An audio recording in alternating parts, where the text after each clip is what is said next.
بسم اللہ الرحمن الرحیم۔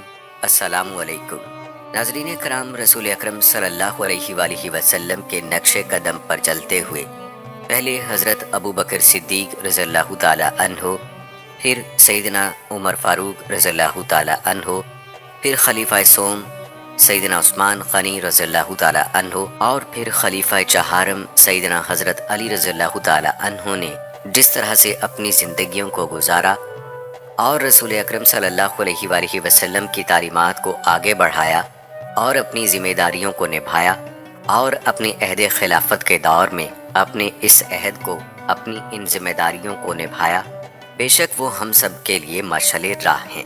ناظرین کرام، آج کی ویڈیو میں ہم آپ کو بتائیں گے کہ سیدنا علی رضی اللہ تعالی عنہ کے عہد خلافت میں پولیس کی ذمہ داریاں کیسے نبھائی جاتی تھیں، محکمہ خزانہ کی ذمہ داریاں کیا تھیں، سیدنا علی رضی اللہ تعالی عنہ کے دور میں عدلیہ کا کردار کیا تھا، عدل و انصاف کے لیے قانون سازی کا طریقہ کار کیا تھا، جج کو کیسے منتخب کیا جاتا تھا اور ایک جج میں کن خوبیوں کا ہونا ضروری تھا، عدالتی معاملات میں سیدنا علی رضی اللہ تعالی عنہ کا کیا طریقہ کار تھا، قاضی کے فرائض اور ذمہ داریاں کیا تھیں، یہ سب کچھ ہم آپ کو آج کی ویڈیو میں بتائیں گے۔ اور ناظرین کرام، آپ کو حضرت علی رضی اللہ تعالی عنہ کی فقہی بصیرت کے بارے میں بھی بتائیں گے۔ مرنے کے بعد شوہر اپنی بیوی کو غسل دے سکتا ہے یا نہیں، اس بارے میں سیدنا علی رضی اللہ تعالی عنہ کا کیا فرمان ہے، اور سیدہ فاطمہ الزہرا رضی اللہ تعالی عنہ کو غسل کس نے دیا، اس بارے میں بھی آپ کو تفصیل سے بتائیں گے۔ اور نکاح متع کے متعلق سیدنا علی رضی اللہ تعالی عنہ نے کیا فرمایا، احادیث کی روشنی میں حوالہ جات کے ساتھ آپ کو تفصیلات کے ساتھ بتائیں گے، تو آپ نے ہماری آج کی اس اہم ویڈیو کو آخر تک لازمی دیکھنا ہے۔ تو ناظرین کرام، سب سے پہلے ذکر کرتے ہیں سیدنا علی رضی اللہ تعالی عنہ کی فقہی بصیرت کا۔ سیدنا علی رضی اللہ تعالی عنہ نے احکام عبادت بیان کرنے میں کوئی دقیقہ فروغ گزارش نہیں کیا، فہم دین اور اپنے علمی وسعتوں کے اعتبار سے اعلیٰ مقام پر فائز تھے۔ انہوں نے لوگوں کو جو احکام بتلائے ہیں اور جو تعلیمات انہوں نے ہم تک پہنچائی ہیں، ان تمام تر تعلیمات کو اس چھوٹی سی ویڈیو میں آپ تک پہنچانا تو ناممکن سی بات ہے، اس لیے ہم یہاں پر صرف چند ایک آپ کی خدمت میں پیش کرتے ہیں۔ سب سے پہلے ہے بے نماز کافر ہے۔ حضرت علی رضی اللہ تعالی عنہ سے پوچھا گیا، امیر المومنین، اس عورت کے بارے میں آپ کی کیا رائے ہے جو نماز نہیں پڑھتی؟ انہوں نے فرمایا، جو نماز نہ پڑھے وہ کافر ہے۔ عبداللہ بن شقیق کہتے ہیں، اصحاب رسول صلی اللہ علیہ وآلہ وسلم اعمال میں سے نماز کے سوا کسی اور عمل کے بارے میں یہ رائے نہیں رکھتے تھے کہ اسے ترک کرنا کفر ہے، اس لیے کہ نماز ایک ایسی عبادت ہے جس کے ذریعے سے وہ اسلام کے دائرے میں داخل ہوتا ہے۔ اسی طرح شہادتین ہیں جن کے ترک کرنے سے وہ اسلام سے خارج ہو جاتا ہے۔ رسول اکرم صلی اللہ علیہ وآلہ وسلم کا یہ فرمان بھی اسی کی تائید کرتا ہے، بے شک آدمی اور کفر و شرک کے درمیان فرق نماز ترک کرنا ہے۔ ضعیفوں کے لیے مسجد میں نماز عید۔ حضرت علی رضی اللہ تعالی عنہ نے خلافت کی ذمہ داری سنبھالی اور کوفہ تشریف لے گئے۔ وہاں لوگ بڑی تعداد میں آباد تھے۔ انہوں نے کہا، اے امیر المومنین، شہر میں کچھ بوڑھے اور کمزور لوگ ہیں، ان کے لیے کھلے میدان تک پہنچ کر نماز عید ادا کرنا مشکل ہے۔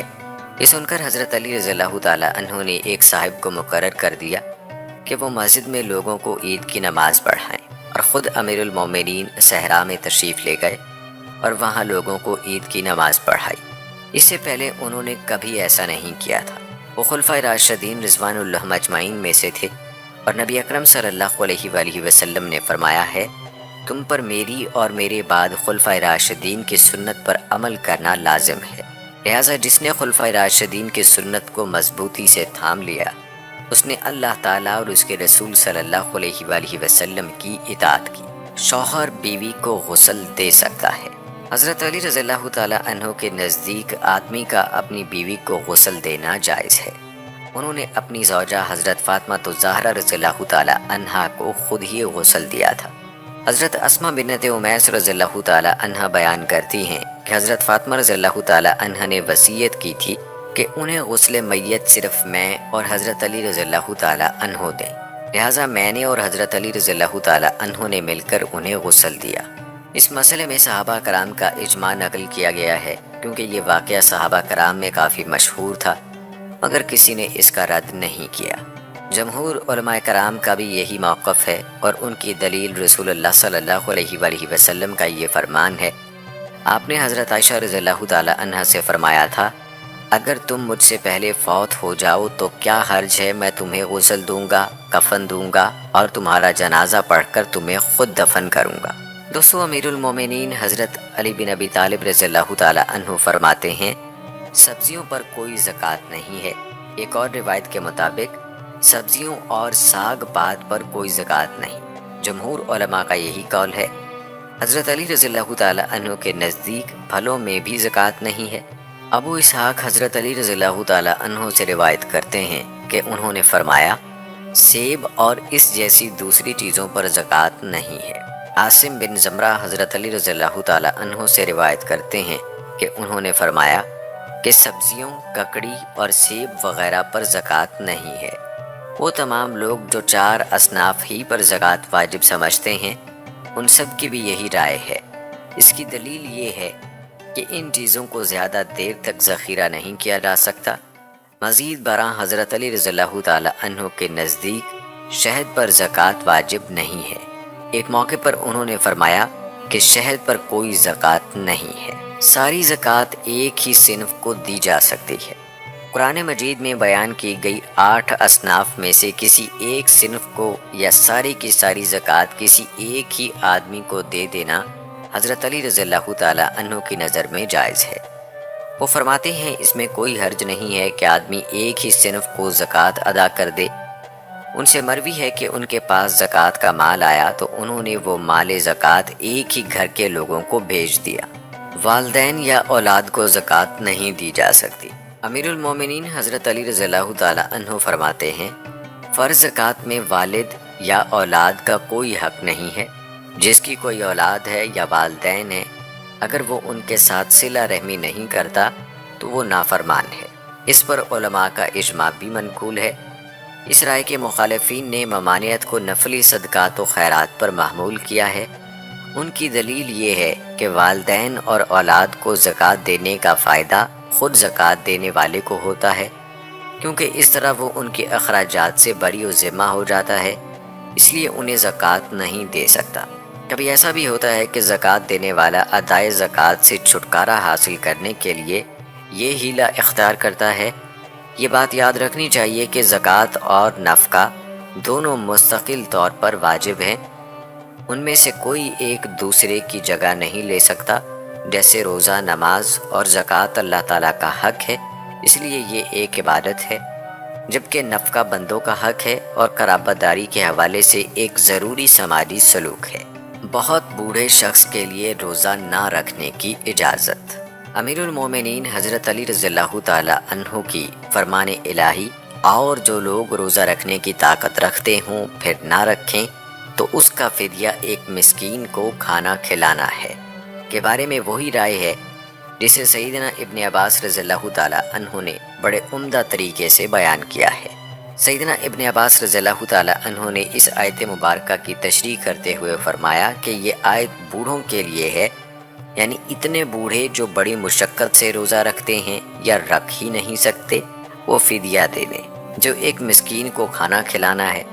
مطلب یہ کہ وہ بہت بوڑھا شخص جو روزہ نہیں رکھ سکتا وہ روزہ نہ رکھے، لیکن بطور فدیہ روزانہ ایک مسکین کو کھانا ضرور کھلائے۔ عرب عیسائیوں کا ذبیحہ کھانے کی ممانعت۔ حضرت علی رضی اللہ تعالی عنہ کی رائے میں عام عیسائیوں سے مستثنا کرتے ہوئے عرب عیسائیوں کا ذبیحہ کھانا جائز نہیں ہے۔ یہ بات امام طبری اور دیگر علماء کرام نے ان سے نقل کی ہے۔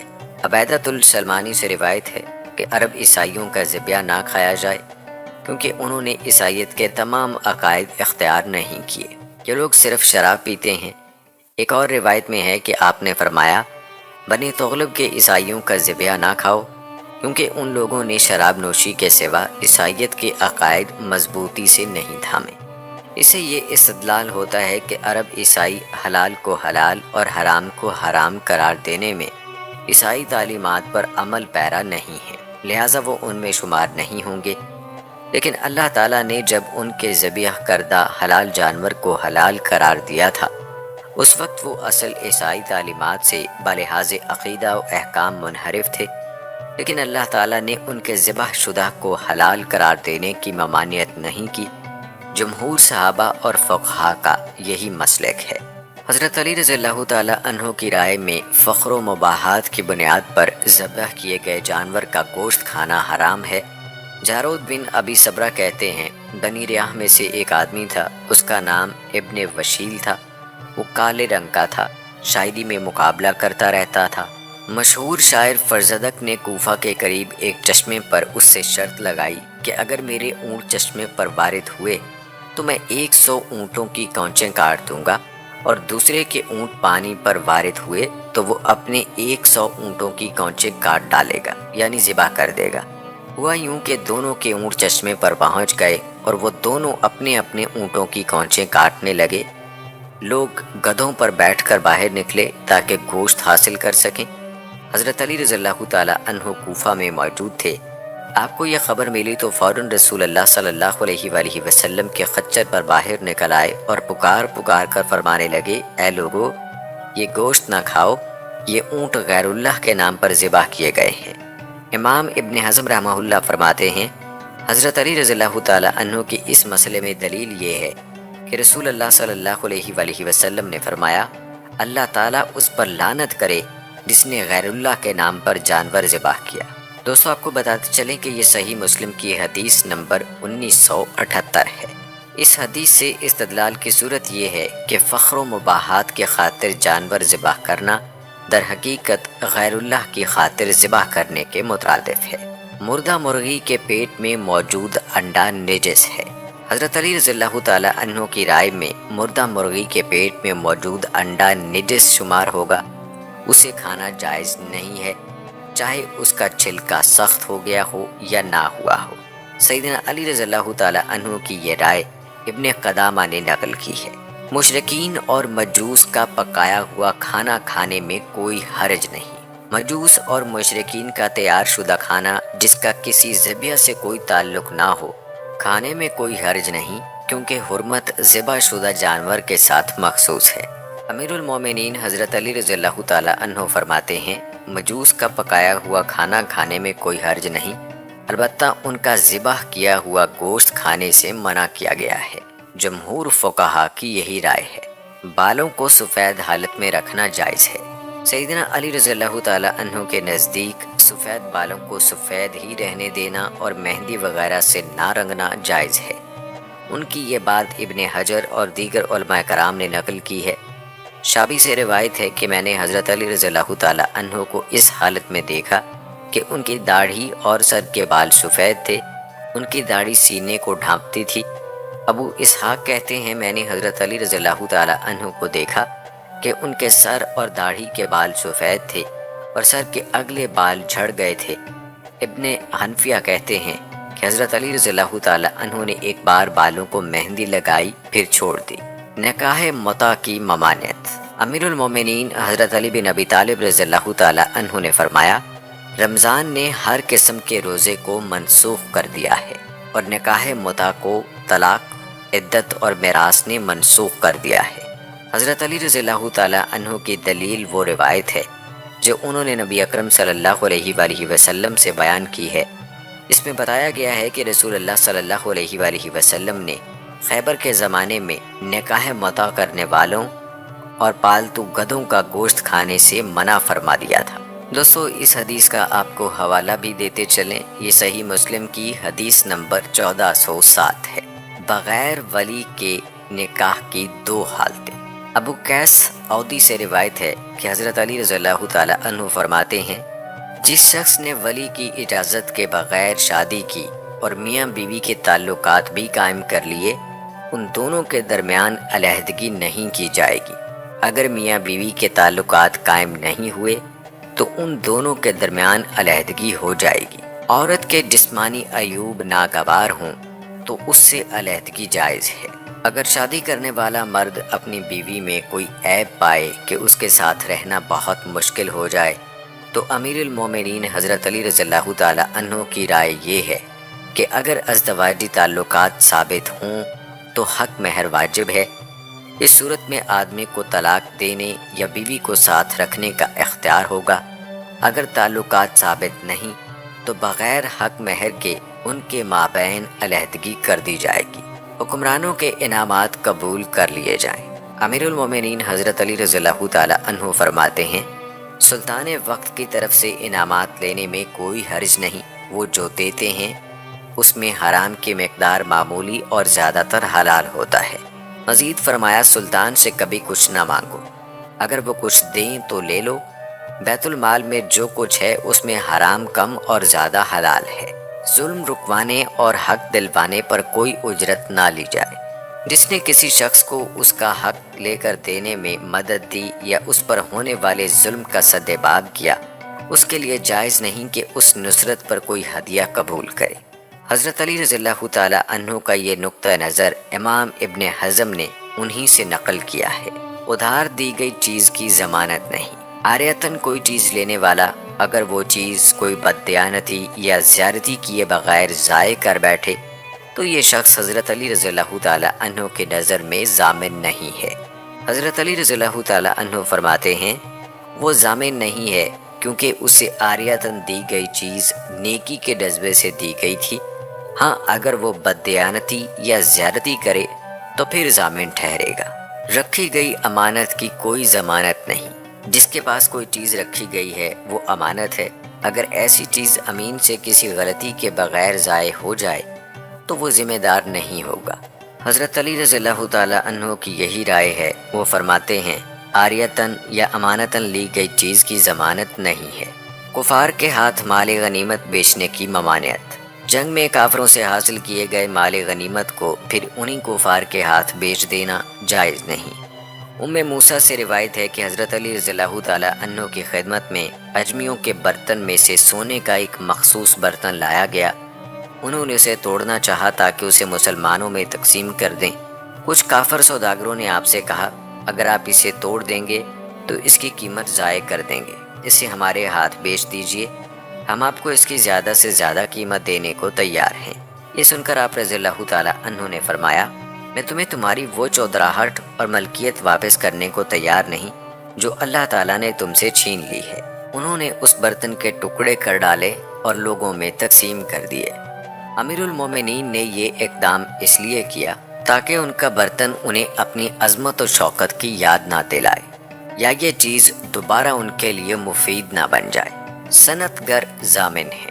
حضرت علی رضی اللہ تعالی عنہ نے صنعت گروں کو ضامن ٹھہرایا تاکہ لوگوں کے مال ضائع ہونے سے محفوظ رہیں۔ شاطبی کہتے ہیں، خلفائے راشدین نے صنعت گروں کو ضامن قرار دیا ہے۔ حضرت علی رضی اللہ تعالی عنہ فرماتے ہیں، لوگوں کے لیے یہی طریقہ بہتر ہے۔ یہ شریعت کے مقاصد میں سے ایک مقصد ہے اور وہ مقصد لوگوں کا مال ضائع ہونے سے بچانا ہے۔ آئیے دوستو، اب آپ کو بتاتے ہیں عدالتی معاملات میں سیدنا علی رضی اللہ تعالی عنہ کا طریقہ کار کیا تھا۔ ایسا معلوم ہوتا ہے کہ حضرت علی رضی اللہ تعالی عنہ عدالتی معاملات، قضاء کے اسلوب اور مقدمات کے ضابطوں کے سلسلے میں بعض ایسی تبدیلیاں کرنے کا ارادہ رکھتے تھے جو معاشرے کے جدید حالات اور تقاضوں سے مطابقت رکھتے ہوں، لیکن انہوں نے اس معاملے کو اس وقت تک مؤخر کیے رکھا جب تک کہ نظام حکومت میں استحکام پیدا ہو جائے۔ ان سے منقول ہے کہ انہوں نے قاضیوں سے فرمایا، جس طرح تم پہلے فیصلے کرتے تھے اس طرح کرتے رہو، یہ عمل اس وقت تک جاری رکھو جب تک کہ تمہاری اجتماعیت مستحکم ہو جائے، کیونکہ سر دست مجھے اختلافات کا خطرہ ہے۔ معاملات حکومت کے استقرار اور ہمواری کے لیے امیر المومنین حضرت علی رضی اللہ تعالی عنہ کی یہ رائے تھی کہ کسی قاضی کو دوسرے قاضی کا فیصلہ ختم کرنے کا حق نہیں ہے۔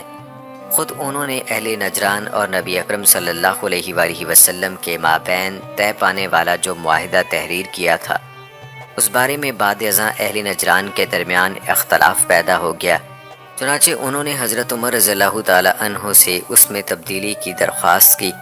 انہوں نے اس کو اس میں سے کچھ متبادل عطا کر دیا۔ بعد ازاں انہیں اپنی غلطی کا احساس ہوا تو انہوں نے حضرت عمر رضی اللہ تعالی عنہ سے متبادل فیصلے میں بھی تبدیلی کی درخواست کی، تو سیدنا عمر رضی اللہ تعالیٰ عنہ نے یہ درخواست مسترد کر دی۔ پھر یہ لوگ حضرت علی رضی اللہ تعالیٰ عنہ کے دور خلافت میں ان کے پاس آئے اور کہا، امیر المومنین، آپ سے زبانی سفارش بھی مطلوب ہے اور تحریری بھی۔ تو حضرت علی رضی اللہ تعالیٰ عنہ نے فرمایا، اللہ تمہیں سمجھے، حضرت عمر رضی اللہ تعالیٰ عنہ نے صحیح فیصلہ دیا تھا، میں وہ فیصلہ واپس لینے کے لیے تیار نہیں جو حضرت عمر رضی اللہ تعالیٰ عنہ نے دیا ہو۔ قضا ریاست کے امور سے وابستہ ہے، اس میں بھی وہی شرائط ہیں جو مسلمانوں کے حکمران پر عائد ہوتی ہیں، اور وہ ہیں عقل، بلوغت اور اسلام۔ قاضی کو لوگوں کے مال سے بے پرواہ ہونا چاہیے، وہ بردبار ہو، کسی بات پر مشتعل نہ ہو، کسی طرف سے آنے والا تیر اسے غضبناک نہ کرے، احکام شریعت کا عالم ہو، ناسخ و منسوخ کا علم رکھنے والا ہو۔ حضرت علی رضی اللہ تعالیٰ عنہ نے ایک مرتبہ ایک قاضی سے پوچھا، کیا تم ناسخ و منسوخ کا علم رکھتے ہو؟ اس نے کہا نہیں۔ آپ رضی اللہ تعالیٰ عنہ نے فرمایا، پس تو خود بھی ہلاک ہوا اور دوسروں کے لیے بھی باعث ہلاکت بن گیا۔ حضرت علی رضی اللہ تعالیٰ عنہ نے مذکورہ قاضی سے ناسخ و منسوخ کے بارے میں پوچھا تھا، کیونکہ اس دور میں اس کی پہچان آسان نہ تھی۔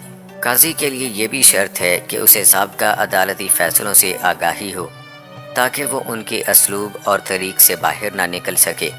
وہ احکام جن میں اختلاف ہے وہ ان میں اپنی قطعی رائے رکھنے والا ہو، اسے متواضع یعنی منکسر المزاج ہونا چاہیے، اسے زیادہ علم اور عقل والوں سے مشورہ کرنے میں کوئی جھجک نہیں ہونی چاہیے، کیونکہ یہ مشورہ اسے فیصلوں میں غلطی سے محفوظ رکھنے میں مدد دے گا۔ اسے حق کے معاملے میں جرأت مند ہونا چاہیے، اسے حق کے مطابق فیصلہ دینے میں کوئی تعامل نہیں ہونا چاہیے، چاہے اس کا فیصلہ طاقت والوں کے لیے ناراضی کا باعث ہو۔ حضرت علی رضی اللہ تعالیٰ عنہ کے اس قول میں یہ سارے امور یکجا بیان کر دیے گئے ہیں۔ قاضی اس وقت تک قاضی نہیں کہلا سکتا جب تک اس کے اندر یہ 5 خوبیاں موجود نہ ہوں، پاک دامن ہو، بردبار ہو، سابقہ فیصلوں کا عالم ہو، عقل والوں سے مشورہ کرنے والا ہو، اور اللہ کے معاملے میں کسی ملامت کرنے والے کی ملامت کا اسے کوئی خوف نہ ہو۔ قاضی کو چاہیے کہ مقدمات کی سماعت کے لیے شہر کے وسط میں جگہ کا انتخاب کرے، تاکہ مقدمہ لے کر آنے والوں میں سے کسی کے لیے وہاں پہنچنا مشکل نہ ہو۔ یہی وجہ ہے کہ حضرت علی رضی اللہ تعالیٰ عنہ نے قاضی شریح کو یہ حکم دیا تھا کہ آپ شہر کی بڑی مسجد میں عدالت لگائیں تاکہ وہاں پہنچنا آسان ہو۔ لوگوں کے درمیان عدل و انصاف کا قیام اسلامی ریاست کی بنیادی مقاصد میں سے ہے۔ فقہ اسلامی کا فیصلہ یہ ہے کہ صاحب حق کو حصول حق کی راہ میں کوئی رکاوٹ نہ ہو، اس لیے مقدمہ کے فریقوں کو انصاف مفت حاصل ہوگا۔ کوئی فریق نہ قاضی کو کوئی رقم ادا کرے گا نہ ریاست کو، بلکہ اسلامی ریاست ہی قاضی اور عدالت کے تمام اخراجات کی کفیل ہوگی۔ حضرت علی رضی اللہ تعالیٰ عنہ نے قاضی شریح کو جب کوفہ میں قضا کی ذمہ داری سونپی تو انہیں ماہانہ 500 درہم تنخواہ بھی مرحمت فرمائی۔ خلافت راشدہ کے دور میں نظام وکالت کے بیج ظاہر ہوئے۔ حضرت علی رضی اللہ تعالیٰ عنہ کسی بھی جھگڑے کے حوالے سے اپنے بھائی عقیل کو وکیل بناتے تھے۔ جب عقیل رضی اللہ تعالیٰ عنہ سن رسیدہ ہو گئے تو انہوں نے اپنی جانب سے عبداللہ بن جعفر بن ابی طالب رضی اللہ تعالیٰ عنہ کو وکیل مقرر کیا۔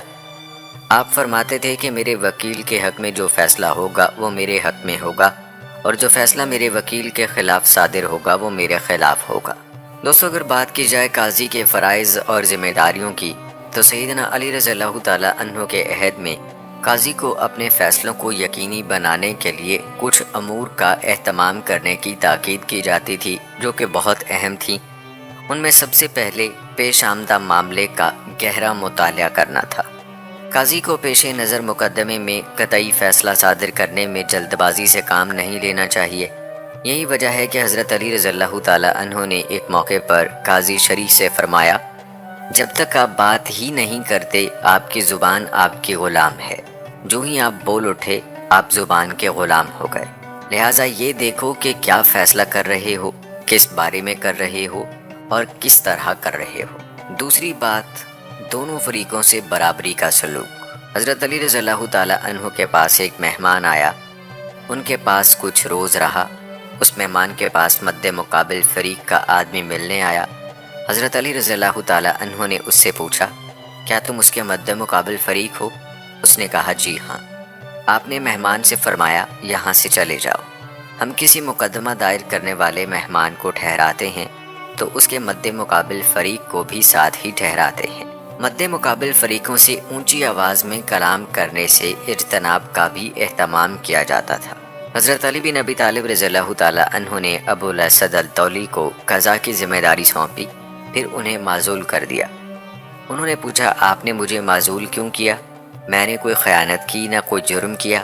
انہوں نے فرمایا، میں نے دیکھا کہ تم دونوں فریقوں سے اونچی آواز میں بات کر رہے تھے۔ تعلقات یا قرابت داری کے اثرات۔ جادہ بن حبیرہ حضرت علی رضی اللہ تعالیٰ عنہ کے خدمت میں حاضر ہوئے اور کہا، امیر المومنین، آپ کے سامنے دو آدمی آتے ہیں، آپ ان میں سے کسی ایک کی نظر میں زیادہ پسندیدہ شخصیت ہو سکتے ہیں اور دوسرے کے دل میں آپ کے خلاف جذبات ہیں، تو کیا آپ دوسرے شخص کے خلاف اول ذکر کے حق میں فیصلہ دیں گے؟ راوی کہتے ہیں کہ یہ بات سن کر حضرت علی رضی اللہ تعالیٰ عنہ نے جادہ بن حبیرہ کو برا بھلا کہا اور روانہ کر دیا، اور بتایا کہ میں اپنی پسند یا ناپسند نہیں بلکہ شواہد اور دلائل کی بنا پر فیصلہ کروں گا۔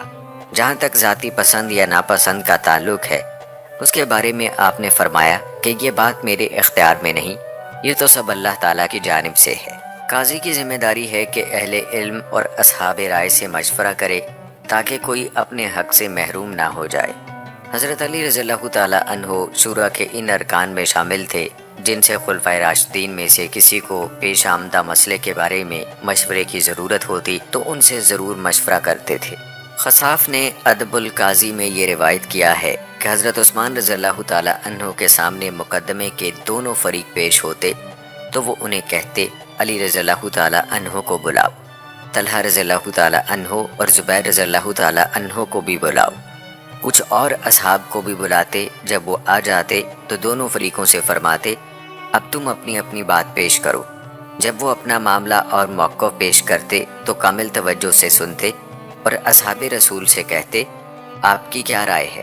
جب ان کی رائے اصحاب کی رائے کے مطابق ہوتی تو اس کے مطابق فیصلہ دے دیتے تھے، انہیں اس پر مزید غور کی ضرورت نہیں ہوتی تھی۔ دوستو، یہ تھا تذکرہ حضرت علی رضی اللہ تعالیٰ عنہ کے دور کے عدل و انصاف کا کہ ایک قاضی کس طرح سے اپنے فرائض انجام دیتا تھا۔ آئیے اب ذکر کرتے ہیں حضرت علی رضی اللہ تعالیٰ عنہ کے عہد خلافت میں پولیس کی ذمہ داریوں کا۔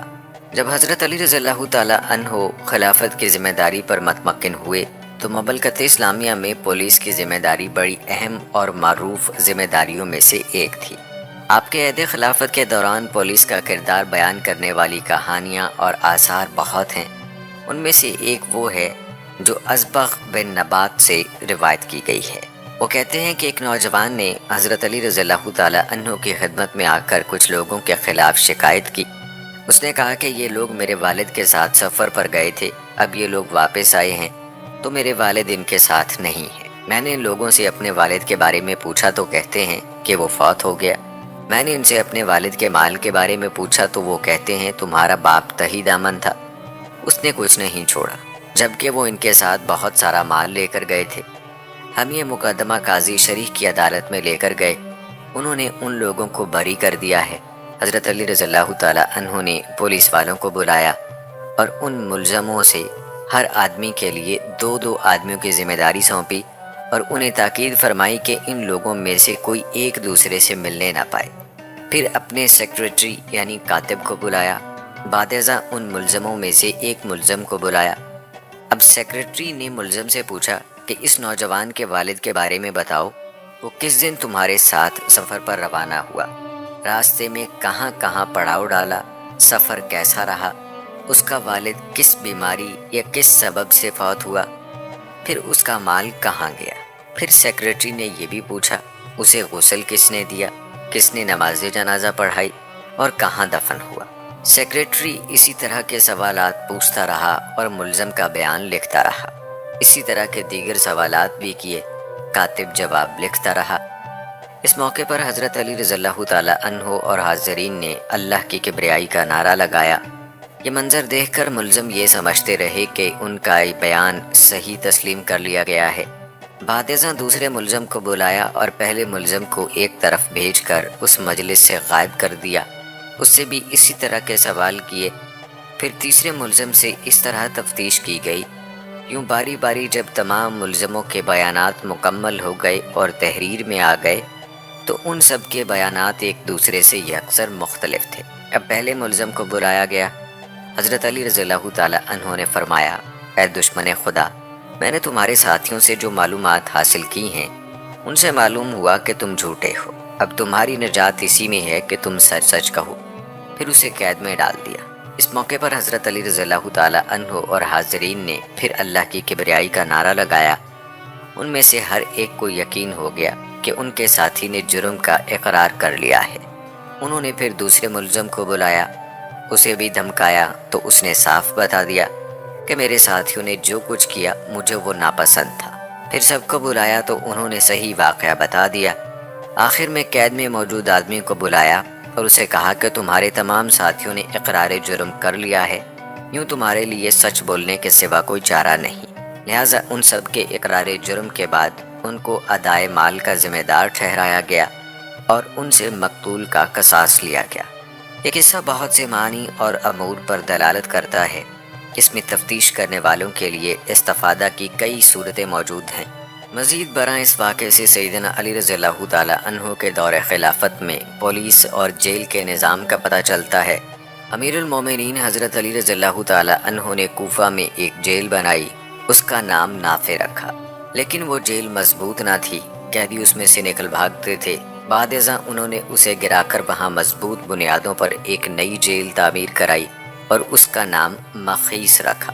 قیدیوں کے بارے میں یہ حکم صادر کیا کہ ان کے لیے ضروری خوراک اور سردی و گرمی کے مطابق لباس کا انتظام کیا جائے۔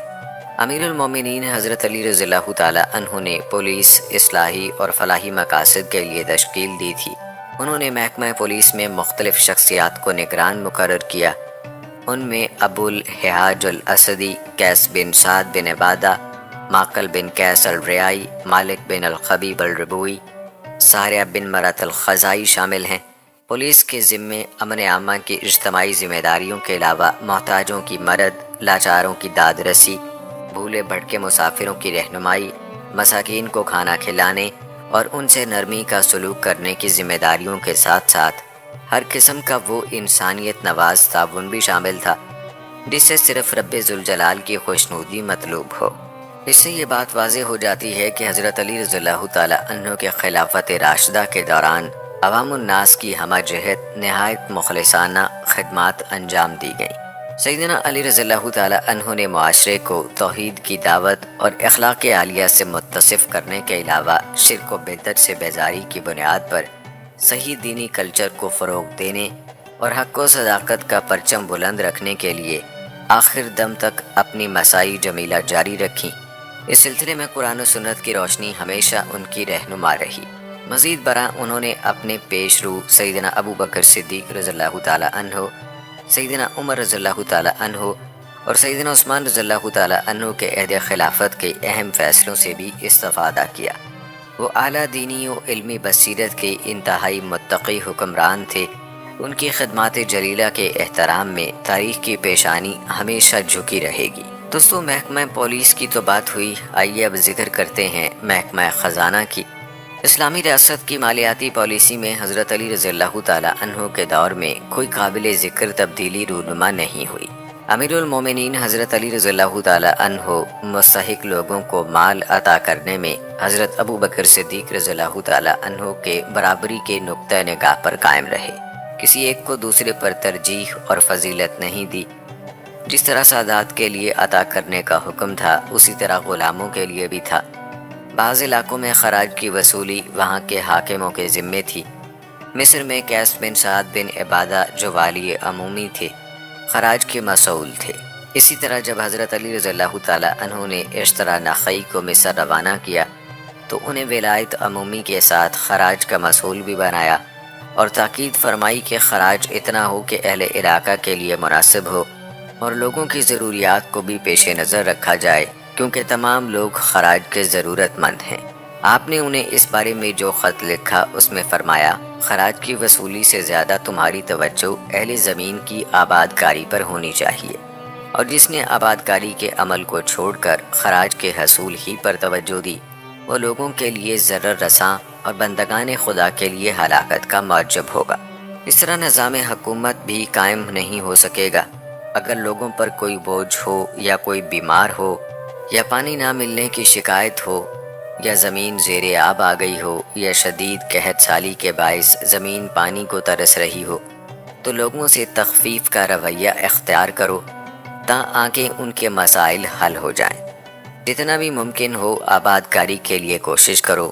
زمین کی خرابی اور ویرانی اہل زمین کو محتاج اور بدحال کر دے گی، لہٰذا حکام کی ذمہ داری یہ ہے کہ وہ نگرانی کے امور پر خوب دھیان رکھیں۔ اگر حالات جوں کے توں رہے تو حکام کے بارے میں بدگمانی کا پہلو سامنے آئے گا اور زمین کی منفعت سے زیادہ استفادہ نہیں ہو سکے گا۔ امیر المومنین حضرت علی رضی اللہ تعالی عنہ کی نظر خراج کے معاملات پر تھی، کیونکہ پورے اقتصادی مسئلے کا حل خراج جمع کرنے پر موقوف تھا۔ اس دور میں خراج اقتصادیات کا اصل سرچشمہ تھا۔ حضرت علی رضی اللہ تعالی عنہ کے بارے میں یہ بات معروف ہے کہ انہوں نے تمام علاقوں میں اپنے اعمال کی نگرانی سخت کر دی تھی، اور مالی امور ان اہم معاملات میں شامل تھے جن کی آپ نہایت باریک بینی سے نگرانی کر رہے تھے۔ وہ ایسے لوگوں کو تفتیشی نگران مقرر کرتے تھے جو گھات میں بیٹھ کر حالات کی خبر لاتے تھے۔ مختلف علاقوں کے والیوں کو اپنی حکومت اور اس کے بیت المال میں سے خرچ کرنے کے عمومی اختیارات تھے۔ خلفائے راشدین کے دور میں جو لوگ بھی بیت المال یا خراج جمع کرنے کے براہ راست ذمہ دار تھے، وہ اپنے علاقے کے لوگوں کے مفاد اور ضروریات کو مد نظر رکھتے ہوئے شرعی طریقے سے غریبوں پر مال خرچ کرتے تھے۔ سب سے زیادہ وہ یہ مال جہاد کے امور اور فتوحات کے لیے اسلحہ اور جانوروں کی تیاری اور فوجی لشکروں کی دیگر ضروریات کے لیے استعمال میں لاتے تھے۔ اسی طرح اعلیٰ حکام دیگر تمام سرکاری اعمال اور ملازمین کے اخراجات پر رقوم صرف کرتے تھے۔ پلوں کی تعمیر، چشموں، نہروں کی کھدائی اور دیگر فلاحی اصلاحات و اقدامات کی تکمیل کو سر انجام دیتے، اور یہ خراج کی وصولی ہی سے ممکن تھی۔ جیسا کہ بعض محققین نے لکھا ہے کہ اگر خراج کو جمع کرنے کی ذمہ داری نہ بھی ہوتی تب بھی عمومی طور پر حکام ہی کی ذمہ داری ہوتی تھی کہ وہ ان اخراجات کا انتظام کرتے جن کا تعلق جہاد سے یا ضروری فلاحی تعمیرات و معاملات سے ہوتا تھا۔ بعض فقہاء نے لکھا ہے کہ یہ حکام ہی کی ذمہ داری ہے کہ وہ ریاست کے وسائل مال و دولت کو مسلمانوں کے مفاد پر خرچ کریں اور انہیں منجمد نہ کریں، کیونکہ جن حقوق کی ادائیگی کے لیے مال جمع کیا گیا تھا اگر ان پر خرچ نہ کیا جائے تو یہ ظلم کے مترادف ہے۔ انہوں نے ریاست کے عام اموال کو منجمد کرنے کے عمل کو حکام کی کوتاہی اور ظلم قرار دیا ہے۔ حضرت علی رضی اللہ تعالی عنہ کے دور میں جس علاقے سے جو خراج وصول ہوتا اس کا پہلا حقدار وہیں کے لوگوں کو سمجھا جاتا تھا۔ حکام وہ مال اپنے علاقوں سے دارالخلافہ مدینہ یا کوفہ کی طرف روانہ کرنے سے گریز کرتے تھے۔ اس علاقے کی تمام ضروریات کو پورا کرنے کے بعد اگر مال بچ جاتا تھا تو وہ مدینہ منورہ یا کوفہ بھیج دیا جاتا تھا۔ اس میں کوئی شک نہیں کہ خلفائے راشدین کے دور میں خاص طور پر حضرت عمر رضی اللہ تعالی عنہ کے عہد میں مختلف علاقوں میں خراج کی وصولی سمیت تمام مالیاتی امور کی انتہائی باریک بینی سے جانچ پڑتال کی جاتی تھی۔ آمدنی کے ذرائع اور عمومی اخراج پر کڑی نگاہ رکھی جاتی تھی۔ انہوں نے اپنے سابقین کے تجربات سے صحیح طور پر استفادہ کیا۔ انہوں نے دفاتر قائم کرنے اور ان میں رجسٹر رکھنے کا نظام شروع کیا اور مختلف پہلوؤں سے تمام مالی امور منضبط کیے۔ عہد فاروقی میں یہ مالیاتی ادارہ زیادہ وسیع اور جامع اسلوب پر قائم ہوا۔ بعض مستشرقین جن میں فلپ بھی شامل ہے، اس نے عربوں کی تاریخ کے حوالے سے اپنے انسائکلوپیڈیا میں مالیاتی امور کے بارے میں خلفائے راشدین کے کارنامے دھندلانے اور گھٹانے کی کوشش کی ہے۔ اس نے لکھا ہے، حقیقت یہ ہے کہ تاریخ عمر بن خطاب سے بہت سے ایسے کارناموں کو منسوب کرتی ہے جو مرور زمانہ اور نئے تجربات کے ساتھ بہرحال ہونے ہی تھے۔ خلفاء اور مختلف علاقوں کے حکام نے خراج کی وصولی، جزیہ اور ریاست کے مالی امور سے متعلق جو پالیسیاں بنائیں وہ اتنی بڑی بات نہیں ہے۔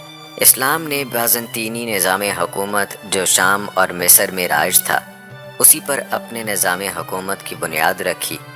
فارسی علاقوں میں ارباب حکومت نے پہلے سے قائم شدہ مقامی حکومت کے اصول اپنائے فاتحین نے ٹیکسوں کی وصولی کا جو بھی نظام مقرر کیا، اس میں سابقہ ادوار کا مزاج چاہے وہ بازنطینی ہو یا فارسی، بہرحال ملحوظ رکھا گیا۔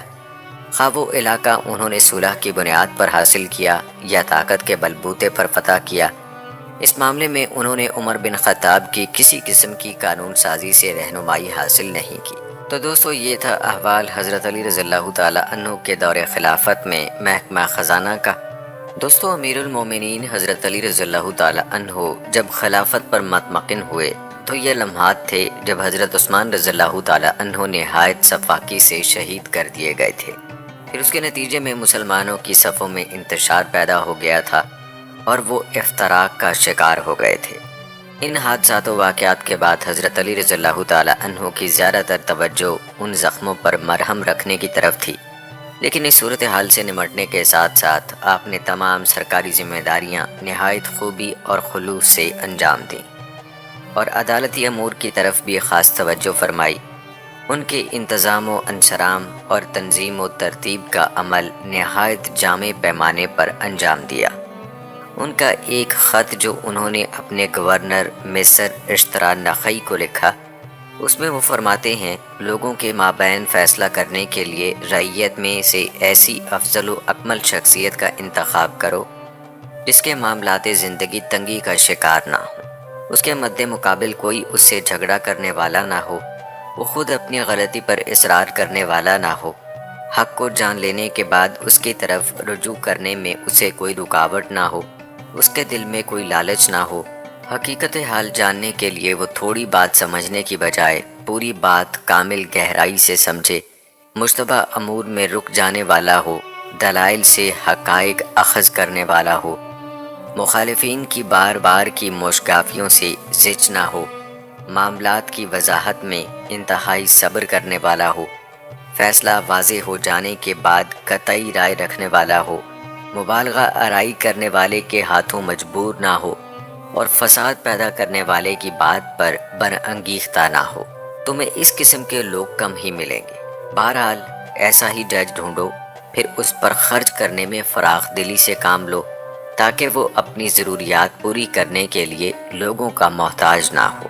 اسے اپنے ہاں وہ مقام دو جس کی تمہارے خاص میں سے کوئی اور شخص طمع نہ کرے، تاکہ وہ مطمئن ہو کہ اس پر کوئی چڑھائی نہ کر سکے گا۔ اسی خط میں سیدنا علی رضی اللہ تعالیٰ عنہ نے یہ بھی لکھا، اللہ تعالیٰ کے ساتھ انصاف کرو، یعنی اللہ تعالیٰ اپنی ذات میں یکتا ہے، خالصتاً صرف اسی کی بندگی کرو اور اپنی ذات سے لوگوں کے ساتھ بھی انصاف کرو، اپنی اہل خانہ میں سے خاص کے ساتھ بھی اور اپنی رعیت میں سے جو تمہیں محبوب ہو اس سے بھی انصاف ہی کا معاملہ کرو۔ اگر ایسا نہیں کرو گے تو اس کے معنی یہ ہوں گے کہ تم نے ظلم کا وتیرہ اختیار کر لیا ہے۔ خوب یاد رکھو، جو شخص اللہ کے بندوں پر ظلم کرے اور ان کا حق مارے تو ان مظلوم بندوں کی بجائے خود اللہ تعالیٰ اس کے مد مقابل ہوگا، اور جس کے مد مقابل اللہ تعالیٰ کی ذات عالی ہو اس کی سب دلیلیں ختم ہو جاتی ہیں اور اس کی اللہ کے ساتھ اس وقت تک جنگ رہتی ہے جب تک وہ اپنے ظلم سے باز نہ آ جائے اور توبہ نہ کر لے۔ ظلم پر قائم رہنا اللہ کی نعمت چھن جانے کا ذریعہ ہے۔ ظالم کو عبرتناک سزا دینے کے لیے اللہ کا انتقام بڑی تیزی سے ظالم کی طرف لپکتا ہے۔ یقیناً اللہ تعالیٰ مجبوروں اور لاچاروں کی دعائیں سننے والا ہے اور وہ ظالموں کی گھات میں ہے۔ یہ جامع وصیت قاضی کی تمام صفات پر مشتمل ہے اور اس کے حقوق و واجبات بڑی وضاحت سے بیان کرنے والی ہے۔ جو شخص بھی گورنر مصر کے نام امیر المومنین حضرت علی رضی اللہ تعالیٰ عنہ کے اس خط پر غور کرے گا تو اسے تعجب ہوگا کہ وہ وصیت جو سن 40 ہجری یا اس کے قریب اس وقت تحریر کی گئی جبکہ ابھی تک عربوں کا دیگر تہذیبوں سے کوئی واسطہ ہی نہ تھا۔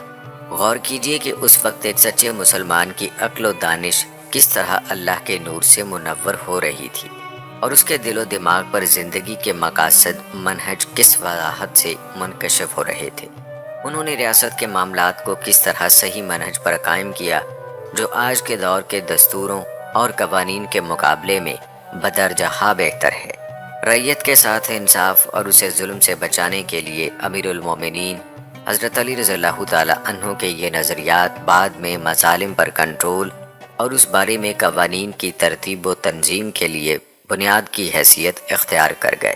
دوستو، قانون سازی کے اس منصوبے سے مراد وہ راستہ ہے جس پر خلفائے راشدین اور صحابہ کرام عملی زندگی میں پیش آمدہ واقعات مسائل کے لیے شریعت کے احکام کی تلاش میں نکل کھڑے ہوئے۔ یہ راستہ انہیں رسول اکرم صلی اللہ علیہ وآلہ وسلم کی صحبت اور تربیت کے نتیجے میں ملا۔ خلیفہ راشدین ابو بکر اور عمر اور حضرت عثمان رضی اللہ تعالی عنہم نے، اور اسی طرح خلیفہ راشد حضرت علی رضی اللہ تعالی عنہ کے عہد خلافت کے ان واقعات سے یہ پتہ چلتا ہے کہ جب بھی کوئی نیا واقعہ ظہور میں آیا یا مسئلہ درپیش ہوا، انہوں نے اسے حل کرنے کے لیے 3 مرحلے اختیار کیے۔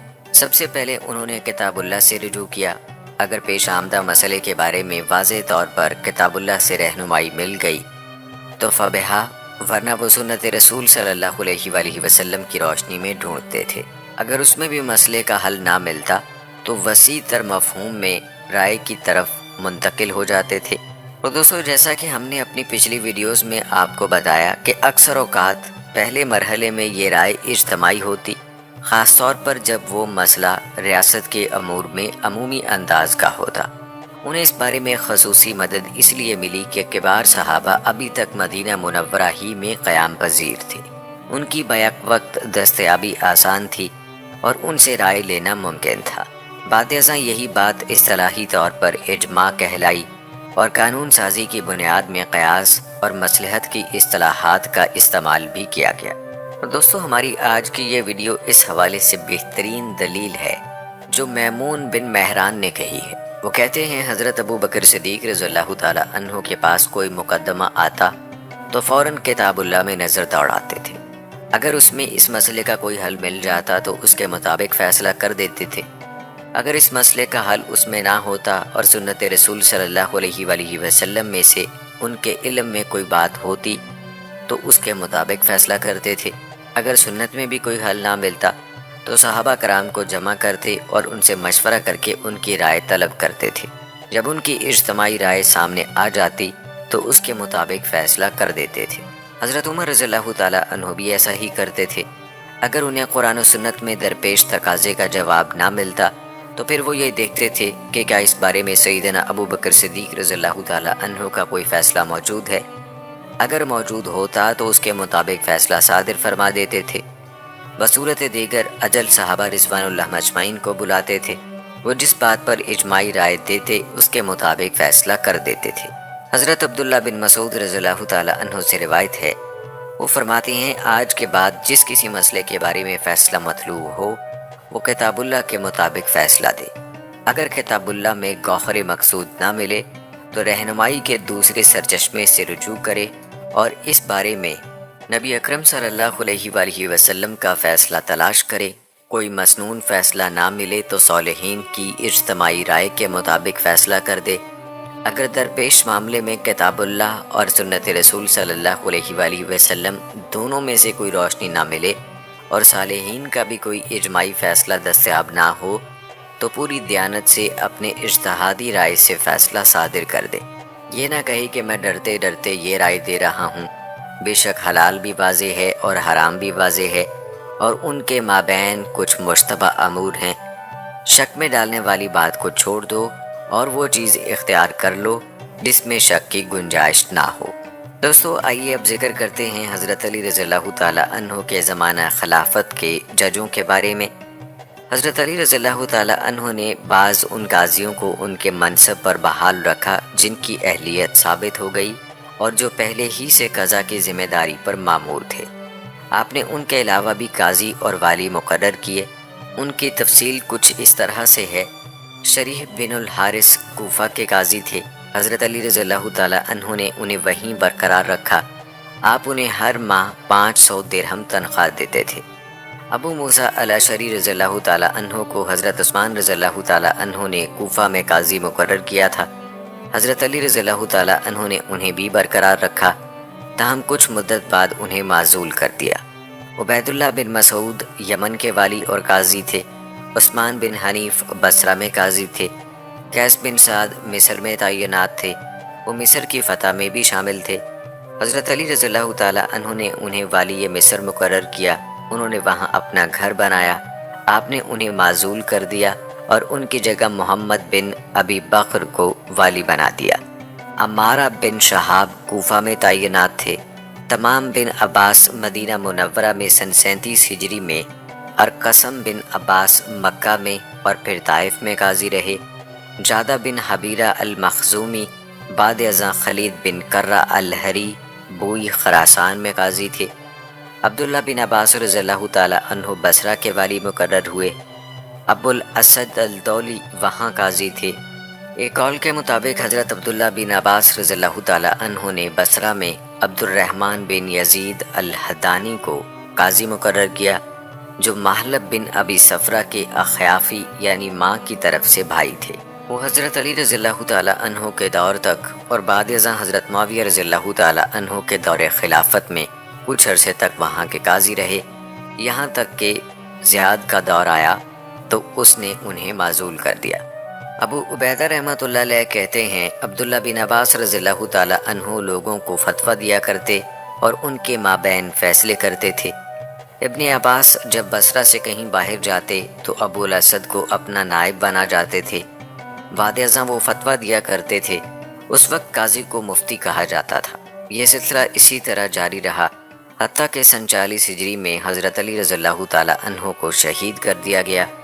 جب امیر المومنین حضرت علی رضی اللہ تعالیٰ عنہ مدینہ سے بصرہ گئے تھے تو انہوں نے وہاں عبداللہ بن عباس رضی اللہ تعالیٰ عنہ کو والی مقرر فرمایا تھا۔ حضرت علی رضی اللہ تعالیٰ عنہ جب کوفہ تشریف لائے تو سعید بن نمران الحمزانی کو قاضی مقرر فرمایا۔ بعد ازاں انہیں معزول کر دیا گیا۔ ان کی جگہ مصعب بن زبیر کو کوفہ کا قاضی مقرر کیا۔ انہوں نے 3 سال تک یہ فریضہ انجام دیا۔ پھر ابن زبیر نے عبداللہ بن عتبہ بن مسعود کو قاضی مقرر کر دیا۔ سعید الحمزانی کے بعد حضرت علی رضی اللہ تعالیٰ عنہ نے عبیدہ سلمانی محمد بن حمزہ کو کوفہ میں قاضی مقرر کیا اور انہیں تاکید فرمائی، اس طرح فیصلے کرو جیسے پہلے کیا کرتے تھے۔ بعد ازاں انہیں معزول کر دیا اور شریح کو مقرر فرمایا۔ امام شافعی کہتے ہیں، قضا کے میدان میں شریح سب سے زیادہ علم رکھنے والے تھے اور عبیدہ شریح کے مد مقابل تھے۔ ان کے فیصلوں کو نادر فیصلوں کے نام سے یاد کیا جاتا ہے۔ وہ کوفہ کے مشہور علماء میں سے تھے۔ شریح اکثر ان سے مشورہ کیا کرتے تھے۔ حضرت علی رضی اللہ تعالیٰ عنہ نے محمد بن زید بن خلیدہ شیبانی کو کوفہ میں قاضی مقرر فرمایا۔ وہاں انہوں نے متعدد فیصلے کیے۔ بعض شہروں میں حضرت علی رضی اللہ تعالیٰ عنہ کے مقرر کردہ قاضی ان علاقوں کے والی بھی متعین کر دیے جاتے تھے، کیونکہ ان کی حکمرانی قضا، امامت، حدود قائم کرنے، سرکاری نظام چلانے اور زکوٰۃ و صدقات جمع کرنے پر مشتمل تھی۔ حضرت علی رضی اللہ تعالیٰ عنہ تمام صوبوں کے گورنروں کو تاکید فرماتے تھے کہ وہ قاضیوں کے تقرر میں انتہائی احتیاط سے کام لیں۔ اس بات سے یہ بھی معلوم ہوتا ہے کہ انہوں نے تمام والیوں کو ان کے زیر نگیں علاقوں میں قاضی مقرر کرنے کا اختیار دے رکھا تھا۔ عام طور پر صورتحال یہ تھی کہ یہ والی قضا کی ذمہ داریاں بھی ساتھ ساتھ ادا کرتے تھے۔ یوں لگتا ہے کہ والیان ریاست کو عدالتی فیصلوں کے خلاف مقدمات میں اپیل سننے اور مظالم پر نگاہ رکھنے کا حق تھا۔ خاص طور پر وہ ان قاضیوں کے فیصلوں پر کڑی نظر رکھتے تھے جو خود ان کے مقرر کردہ تھے۔ وہ خلیفہ کے مقرر کردہ قاضیوں کے فیصلوں کا جائزہ بھی لیتے تھے۔ بعض فیصلوں کے بارے میں والی خلیفہ سے بھی رجوع کر لیتے تھے، اور یہ بات تو معروف ہے کہ خلفاء شکایت کنندگان کے لیے اپنے دروازے ہمیشہ کھلے رکھتے تھے، چاہے یہ شکایات والیوں یا قاضیوں کے خلاف تھیں یا عاملین خراج کے بارے میں۔ خلفائے کرام ان شکایات کی بھرپور چھان بین کرتے تھے۔ دوستو، قانون سازی کے اس منصوبے سے مراد وہ راستہ ہے جس پر خلفائے راشدین اور صحابہ کرام عملی زندگی میں پیش آمدہ واقعات، مسائل کے لیے شریعت کے احکام کی تلاش میں نکل کھڑے ہوئے۔ یہ راستہ انہیں رسول اکرم صلی اللہ علیہ وآلہ وسلم کی صحبت اور تربیت کے نتیجے میں ملا۔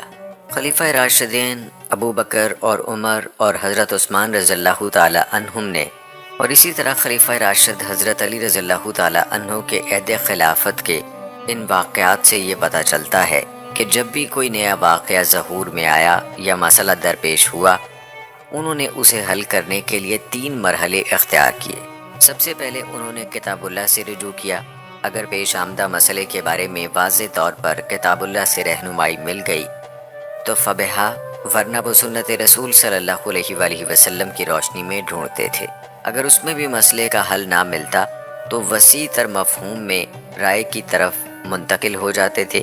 اور دوستو، جیسا کہ ہم نے اپنی پچھلی ویڈیوز میں آپ کو بتایا کہ اکثر اوقات پہلے مرحلے میں یہ رائے اجتماعی ہوتی، خاص طور پر جب وہ مسئلہ ریاست کے امور میں عمومی انداز کا ہوتا۔ انہیں اس بارے میں خصوصی مدد اس لیے ملی کہ کبار صحابہ ابھی تک مدینہ منورہ ہی میں قیام پذیر تھے، ان کی بیک وقت دستیابی آسان تھی اور ان سے رائے لینا ممکن تھا۔ بعد ازاں یہی بات اصطلاحی طور پر اجماع کہلائی اور قانون سازی کی بنیاد میں قیاس اور مصلحت کی اصطلاحات کا استعمال بھی کیا گیا۔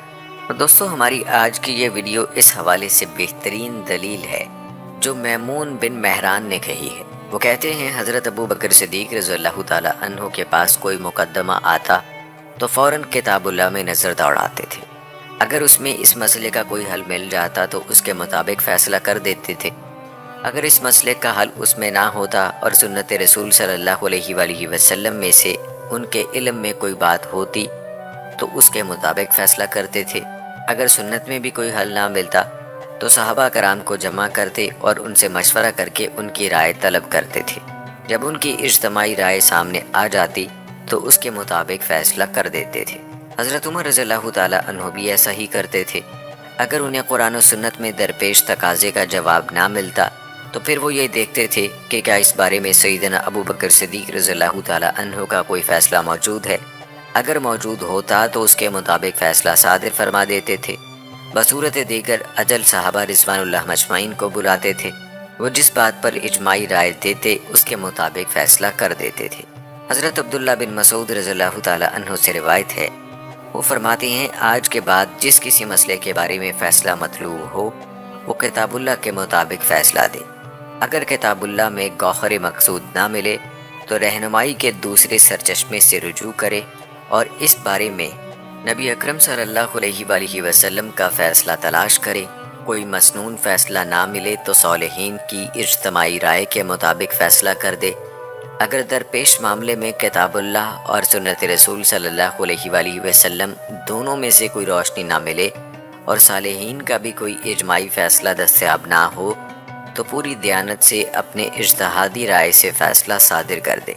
یہ نہ کہے کہ میں ڈرتے ڈرتے یہ رائے دے رہا ہوں، بے شک حلال بھی واضح ہے اور حرام بھی واضح ہے اور ان کے مابین کچھ مشتبہ امور ہیں۔ شک میں ڈالنے والی بات کو چھوڑ دو اور وہ چیز اختیار کر لو جس میں شک کی گنجائش نہ ہو۔ تو ناظرین کرام، یہ تھی ہماری آج کی ویڈیو۔ امید کرتے ہیں کہ آپ کو پسند آئی ہوگی۔ آج کی اس ویڈیو کے متعلق اپنی رائے کا اظہار کمنٹ باکس میں لازمی کیجیے گا۔ ملتے ہیں اگلی ویڈیو میں، تب تک کے لیے مجھے اجازت دیں۔ فی امان اللہ۔